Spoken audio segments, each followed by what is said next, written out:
Bonjour tout le monde. Alors ce mois-ci, je ne sais pas si vous avez vu les différents articles que j'ai fait diffuser sur la thérapie familiale. Donc la thématique du mois, c'est ça. Pour information, a priori, j'ai pas été très claire. Plusieurs personnes m'ont demandé. Le cabinet ne ferme pas du tout cet été, donc je prends toujours des rendez-vous. Donc si vous en avez besoin, n'hésitez surtout pas à me contacter.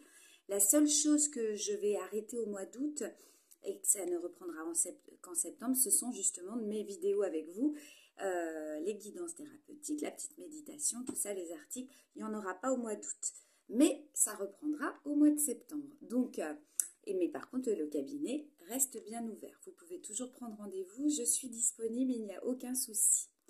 Donc, pour revenir à la thérapie familiale, moi aujourd'hui, je voudrais vous en parler un petit peu plus en profondeur. Qui aller consulter quand on veut faire une thérapie familiale? Déjà, il faut voir quelqu'un qui a une formation pour ça, ce qui n'est pas mon cas. Ça m'arrive des fois de recevoir des familles pour un questionnement particulier, mais je ne fais pas de thérapie familiale. Il faut vraiment être préparé, être formé pour ça. Donc, il existe plusieurs thérapeutes familiales. Vous pouvez vous renseigner auprès d'un médecin, un psychiatre. Il y a certains psychiatres qui le font, des psychologues, cliniciens et qui ont rajouté cette corde à leur arc. Voilà. Comment ça se passe une séance en thérapie familiale? C'est assez similaire à une thérapie classique, mais là, bon, vous êtes tous ensemble. Il y aura la famille complète qui pourra se côtoyer ensemble. Donc tout le monde va pouvoir parler et surtout tout le monde va pouvoir s'écouter. Parce que souvent le problème dans le noyau familial, c'est pas forcément la communication. Tout le monde va communiquer, mais tout le monde ne va pas s'entendre. Tout le monde va être très centré sur ce qu'il vit lui. Et donc c'est assez compliqué.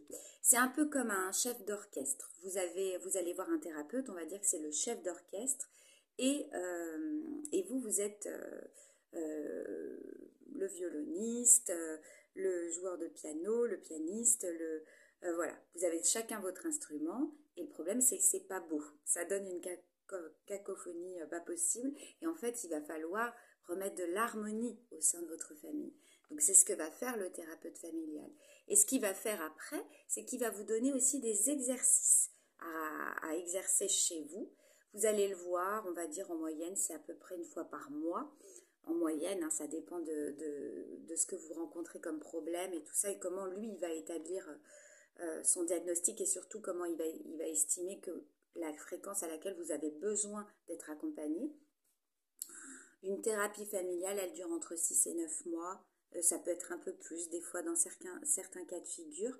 Mais voilà, l'idée c'est de recréer de l'harmonie, une belle musique familiale, et de vous amener à vous entendre et à vous écouter et à vous faire entendre aussi. Voilà. Donc, si jamais vous avez l'expérience, comme d'habitude, je vais vous dire que vous pouvez communiquer, partager votre expérience en thérapie familiale, ou alors si vous le souhaitez, vous avez des questions, vous voulez éventuellement, vous habitez la région et vous voulez que je vous oriente vers quelqu'un, vous n'hésitez surtout pas à le faire, je me ferai une joie de vous guider. Je vous souhaite une très bonne journée, une très belle fin de semaine, un beau mois d'août, et puis peut-être à très bientôt. Au revoir.